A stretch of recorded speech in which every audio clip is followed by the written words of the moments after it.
I mean, imagine the first thing that you do when things get a little bit hard in America, when things get a little bit hard in your country under Trump, the first thing you do is go online and ask the world to come and help you.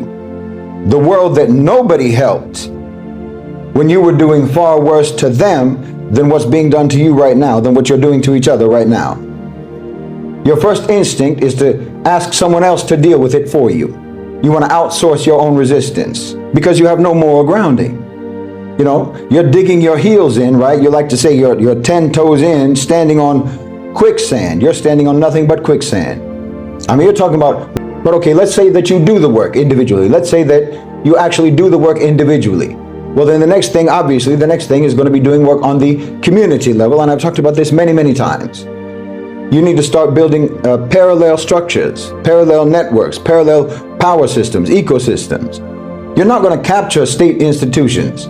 That's not going to happen. They exist to prevent capture by the population. The best that you can do is to build alternative structures that meet your people's needs outside the state systems, outside the state structures.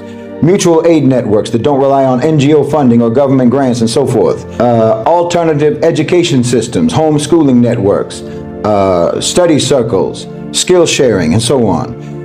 You need to try to build local food systems, community gardens, farmer cooperatives, direct purchasing, group purchasing, and so forth. You need alternative dispute resolution mechanisms, community mediation, restorative justice circles, and so on. And obviously, you need alternative media. To a great extent, we've already got some of that. You need local publications, study groups, community radio, and so on. You need economic cooperation, tool libraries, time banks, worker cooperatives, and so forth. All of these things you can set up. These are all things that I've talked about at length before. This is you creating strategically independent community infrastructure that can actually reduce your dependence upon the system that you are never going to be able to control. And it's going to create some space for you where potentially different values can be practiced and defended. Wallahi, I'm telling you, this is your only chance. Stop thinking that you can change the system and start building your own. Because the truth is, as long as you are not building alternative structures, parallel structures, as long as you're not doing that, it means that you're still holding on to the illusion that the system has just gone astray. You're still holding on to the illusion that you can somehow set it right again. But that's not happening. That's not going to happen because it was never right to begin with. You need to end your relationship with your abuser and stop pretending that going to couples therapy is going to change anything. That abuser is what he is, and he's always going to be that way. Good morning, good evening, and good afternoon, Africans. I hope you're faring well where you are, and if you're not faring well, please fare well where you are. So, you see, America is known to be the world police. You know, if your country you have a dictator, America will come and help you remove the dictator. If you have fights and a lot of misunderstanding, America will always come and help you bring stability, right? But it comes with a cost. It comes with a cost. So leaving that aside, why is it that no one can come and help America remove President Donald Trump? Because many people right now have called him a dictator because of what he has done with the immigration policies. You see, people are being shot on the streets. American citizens are being shot and being unalived, you know. And Trump is just seated there and watching. The world is also watching, but no one can make a bold step to come and arrest him, right? So that is what we are going to uncover today. A white woman came forward and she started explaining that despite everything, they love America, but there's nothing they can do about helping the Americans, right? I want us to listen to her, why she said this, how she said it, and how impactful it can be to you. After that, I shall give you my thoughts on the video, where we shall also have a deep critical analysis. So I have a question for Americans, to those asking people overseas for help with regards to what's happening in the States right now with the Trump regime. And before I ask that question, hi, I'm Danny, I'm from Australia, and I've been posting about providing an outsider's perspective to Americans on what's happening in the States. I decided to do that because I'd see a lot of Americans on TikTok saying, where is the international community? What do other people think? What are you seeing? It's not getting through. And I've been so lucky that I've been able to get through to some Americans and I've been getting some answers. And to those who've engaged with me, thank you very much for letting me know how you're going, letting me know your perspectives. It's been really, really informative to me. And I hope my view is helpful to you in some way. But let's go back to the original question. When Americans say, we need help, what help do you want? What do you want us to do? And I'm not asking that in some sort of obnoxious way. I genuinely am curious. What do you think we can do or should do for you? I know what I'm doing. I'm posting videos offering my perspective from an outsider's view as to what is happening so that you don't feel gaslit or going crazy, so that you can get a different kind of perspective about what's going on in your country from an outsider's view. I'm not American. I do not live there. This is just an outsider's perspective. But I don't want you to feel alone and gaslit and confused and crazy, because I know that authoritarian regimes are very, very effective at doing that to their populations. And while I have said previously, you're in an authoritarian regime, I think you are there, or what's most likely to be, you are very, very much on your way there. Your institutions are crumbling and executive power is far too strong. And you might feel, and many of you do feel, lost and isolated, like the rest of the world doesn't care what's happening to you and they're not going to come to help. It's not that the rest of the world doesn't care, it's that they're not going to come help. This is something that Americans need to deal with. You made this. A lot of you did not vote for this president, and that's fine, but you're in a democracy. This is the president that won those elections, and this is the president that's in power. And this is the president that very questionably will not surrender power. I'm highly suspicious that he would ever surrender power willingly. Like, look what happened at January 6th. But this is an American issue, and you can have our love and sympathy and support, and we can talk to you about what's going on and how we see it, and we can try and encourage you and embolden you. We can't do it for you. We can't fix this issue for you. We can only be a friend to you. In the same way that a friend can't make another friend break up with their shitty boyfriend or deal with their drug or alcohol addiction or any other thing like that. In that same way, we can't make you be better. And also, this is where I really might lose some of you. I'm going to say something uncomfortable. A lot of Americans have cost the United States a lot of goodwill internationally. For a very long time, people in other countries, and particularly ally countries, have been dealing with a culture of hubris and American exceptionalism and an arrogance that is incredibly off-putting. Now, obviously, I can't speak for everyone outside the US, but this is just, again, my perspective, a little bit about how I feel, but also how I see a lot of other people feel. You guys behave like dicks, and you have a lot when it comes to the rest of the world. This is just a tiny example, but I was traveling in Europe, and I made some friends with some Americans there, and they were really, really lovely people. And this was quite a long time ago. And they asked how they could reach out to me at home in Australia. And they asked me, do you have email in Australia? They thought that I came from a kind of country that didn't have email, and that America was so amazing that it was the only country in the world that had email. Americans have spent a lot of time talking to people overseas like we are a bunch of basically poor, degenerate losers, and our greatest dream in life would be to get a chance to move to the United States, which is simply untrue. Now, I love Americans. I've had, lots of American friends. There's a reason that I'm posting this stuff. It's because I genuinely care about what happens to you guys. I care about your Constitution as someone who's an idealist and a philosopher of sorts, and as someone who loves political science and law. I mean, that's why this stuff really, really matters to me, and I care what happens to you. I genuinely do. But the most you're going to get, really, from anyone overseas is, I'm so sorry this is happening to you, offering an outside perspective and encouraging you to, do whatever you need to do. Make your own decisions about how to deal with this issue. No one's coming to save you.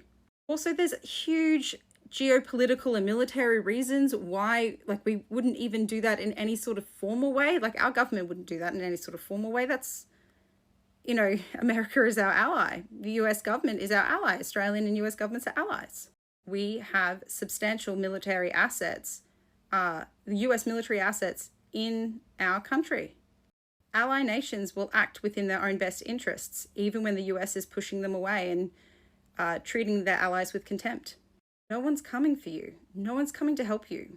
You're going to have to deal with this yourself. And I'm sorry to say, I know a lot of you didn't vote this in, I know, but again, as a people in aggregate, you made this problem and you're going to have to fix it. And I say that as a friend. I say that as a friend who cares. It is worth reflecting as Americans how you have behaved to people from other countries, how you have been so arrogant about your exceptionalism, about what an amazing country you live in and how everyone must want to come live in America. That, oh my gosh, you know, you're the dream. And above like an interpersonal level where Americans have had a culture of hubris and arrogance and disrespect towards people in other countries, not all Americans, but a lot, enough to make it a interesting and unique problem that is only really seen as much from Americans. Your foreign policy. Your foreign policy has caused a lot of pain and harm across the world. And my country has followed you into it without question, with blind loyalty, in almost every single case. And that has cost us dearly, dearly. When 9/11 happened, I remember Australians were shocked. There was grief.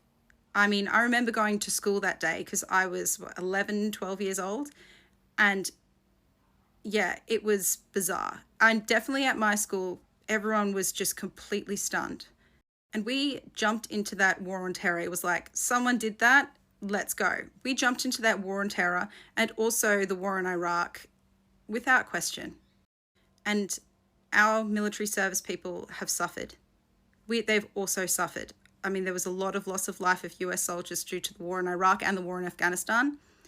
We've been there with you. I'm a person that has family in the military. Look at Denmark. Look at what's happening with Greenland and what's Trump saying about Greenland. The Danes, I mean, Denmark is a very, very small country, and it also responded with absolute loyalty to the United States for the war on terror. On a per capita basis, well, on a scaled down basis, the Danes took heavy losses following the US into war, and now the US is talking about taking Greenland. Again, that's the regime, that's not you. I understand that that's the Trump administration doing that. But the cost of goodwill is not just what has happened under the Trump administration. It has been a long-standing culture of behavior by a lot of the American people, and it is our experience of the impacts of US foreign policy. I don't say this to upset you, I just say it to kind of deliver it to you straight.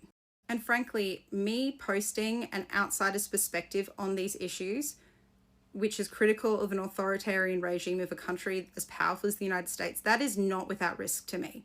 I know that sounds dramatic and silly from Australia. Oh, you're in Australia, it doesn't matter. I cannot explain to you why necessarily, but I certainly know that by posting these things, I will never be allowed into the United States. And there are other risks associated with that. They're very minor compared to the ones that you face, but it's not, talking like this with you is not without risk to me as well. Sorry, this was long and ranty, but I really wanted to kind of explain why you have my love, you have my support. Let's talk about it. I want to encourage you. I want you to hear your stories. I want to be there for you, but I cannot do this for you, and no one else internationally is going to do it for you. No one is coming to save us. Circle in. This is far from over when it comes to Venezuela and now apparently Nigeria. No one is coming to save the United States. Elections have consequences, and we have to live with those consequences. As difficult as they are, even if we voted the other way, it is January 3rd, it is 7:30 p.m. U.S. Eastern Time, and it has been one hell of a day. We have now heard from the Vice President and Foreign Minister of Venezuela, who are not backing down, who are contradicting the statements of the United States and its officials. It is likely the United States is going to continue military action in Venezuela until they have control on the ground there. That, unfortunately, is the hard truth of this. That was always going to be the result. If you thought otherwise, you were naive. As for the part where no one is coming to save us, no one is coming to save the United States. No one's coming to save us from our own dictator. Let's face it. I've seen creators on here saying, hey guys, it's open season now. Trump did it to your guys, so come do it to ours. No one's going to come for us. People hate the United States. They hate Americans because we sit on our ever widening behinds and do nothing. Even the ones who actually do something, like myself and many of my friends on this app, we're doing things active in our community. To the outside world, we don't do enough because our country is so big, our population is so large. The impact we individually have is minimal. That is the truth of it. I'm going to continue to speak on this app, on this platform, as long as I can about what is going on in the world, what is going on in the news, and what is going on in this country. I am going to give you my unfiltered opinions on that from a world history perspective, from a political perspective. That's just what I'm going to do. But you have to understand, we have to live with the consequences of our actions. And these actions that were taken today by the Trump administration, that the American people voted in the 2024 election, this is where we are. No one's going to come save us. This is far from over. And let's be real, it's not going to end well. It's just not. Historically, it never does.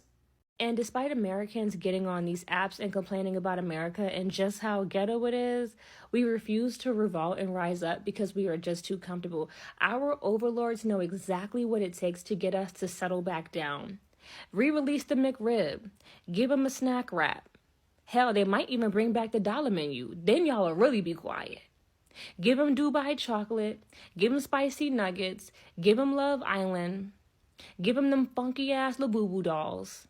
And you right back to just trucking along, clocking into work, paying rent, paying bills, drinking your sorrows away, or eating them away because alcohol sales is down. But that's all they have to do. They know what they have to do. I told you guys, they treat Americans like kids. Give them a snack, give them a show, give them a toy, and they will be fine. And Rome was the same way. As long as they gave the people free bread, the people wasn't going to revolt. And they do that to Americans. So until you get tired of little childish games and little childish trinkets, please stop complaining because you have no intentions of doing anything more than getting online and yapping. So I have a question. How are people making it and living it nowadays? I know I'm not the only one in this boat, but like I'm scared. I'm really starting to worry. All my credit cards are maxed out. I haven't made a payment on my credit cards in months because I have no money to do it. My savings is exhausted. There's nothing in there. Gas overnight has gone up 16 cents where I live. It is now $4.15 a gallon. I just want to know, what are people doing? Because this is getting really scary. I can't buy groceries. My electric bill is $400 a month. My house payment has gone up $100 or $150 a month. I don't know what they expect people to do, but here we are giving billions of dollars to Ukraine and paying for Hunter Biden's fucking trial and all this bullshit the taxpayers have to pay, but we cannot live. I mean, people are going to lose everything. They really are. Like I'm scared. I can't sleep at night because I'm worrying about how I'm going to pay something. I can't even feed my kids. I mean, this is getting really, really scary. And I know I'm not the only one in this situation. I know there's millions of other people, but I mean, I'm scared. I've not been this scared in a long time. Like, I feel like I'm going to lose everything. And no matter how much I work, I literally donate plasma to make money, and it's still not enough. I don't know. I just don't know what to do anymore. This is getting bad. It's never been this bad in my lifetime as to what this idiot president has done to us. I mean, people are going to lose everything. Last year, I literally made a video talking about how American media reinforces and perpetuates helplessness amongst American citizens. These people are coming online saying, we can't do anything. Someone save us. They make posts like this that make absolutely zero sense, putting the onus and the responsibility of change happening in America on other people, on people in Canada, Europe, Asia, when they themselves do nothing at home. And when you look at the difference in American media compared to other countries, there's always a happy ending. Someone always comes to save the day. There's this huge reliance on a central focus of one person. That one person is responsible for saving everyone. Compare this to media and cinema from other countries. I always like to use Denmark as an example. Watching Danish media and cinema is a completely different experience than watching American movies. Sometimes there is no resolution in Danish movies. Very often, the bad person gets away with doing something bad. There is no justice. And to be honest, it's not just Denmark, it's mostly the world. Because the truth of the matter is, most of the world cannot afford to live in fantasy. But Americans are not like this. Their country is completely falling apart, and still there is this expectation that someone else will fix it. But the white majority in America is so racist, so far removed from their own culture, and can overwhelmingly afford to live in this false reality that many people of color in this country has never had access to. And keep in mind, these are the same people whose politics and whose activism only can extend to voting. They don't do anything in their communities. They're still talking about how Kamala wouldn't do any of this. These people have an over-reliance and dependence on idolatry. They absolutely have zero hesitations about putting power in the hands of one person. And who can be surprised? Look at the... You see, based on the reporting from early 2026, the perception of chaos in the USA is characterized by a second Trump administration, intense polarization, and according to some observers, you see, there is an autocratic shift which is not being met with external intervention for several critical reasons. You see, as of right now, February 2026, the prevailing view is that the USA is dealing with internal self-inflicted instability that the rest of the world is largely watching, worrying about, or taking advantage of, rather than saving, you know. And the sister is right. No one is really coming to save America. America is too powerful to be saved, you see. First of all, America is too powerful. That one we agree. And second, it has a nuclear arm. Any country that has a nuclear power is not easy to invade. You invade them, you pay the painful price. See, the primary reason for no intervention is the sheer military and economic weight of the US. We have the nuclear deterrence. Even in a state of chaos, the US possesses a massive nuclear arsenal, making any direct military intervention by foreign powers it is impossible without risking global annihilation. You attack them, they attack you, their friends attack back, their friends attack. So it becomes a global annihilation. We also have what is called the economic entanglement. You see, the global economy is deeply intertwined with the US dollar and market. If the US collapses, it drags the global economy down with it, creating a, if America crashes, we all burn scenario. We also must understand that America has a domestic problem, not a foreign one. But remember, even in countries having domestic problem, they always go there. You see, they always go there and intervene. How are they different? Now, the current crisis, ranging from political violence to the undermining of democratic institutions, they are largely seen as internal, constitutional, and social, rather than an invasion by a foreign enemy. First of all, we must understand there's a lack of legal basis. Other nations cannot legally intervene in the domestic, political, and or social disputes of another sovereign nation. Second, we have internal power dynamics. The chaos in America is driven by significant elected segment of the American population. As some observers note, the US dug its own hole. You see? Third, we must understand the shift in global power dynamics.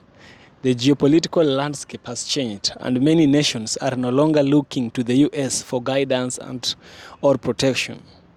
First, we must understand that there's a global rise of authoritarianism. Many nations are facing their own battles with authoritarianism, e.g. Europe with far-right extremism and China's grip. And some are adopting similar or taking advantage of a weaker US role. Another one, we have loss of moral authority. The perception of the US has changed from a defender of democracy to, in some context, a villain on the world scene, reducing the motivation for other nations to step in and save the American democratic project, you know?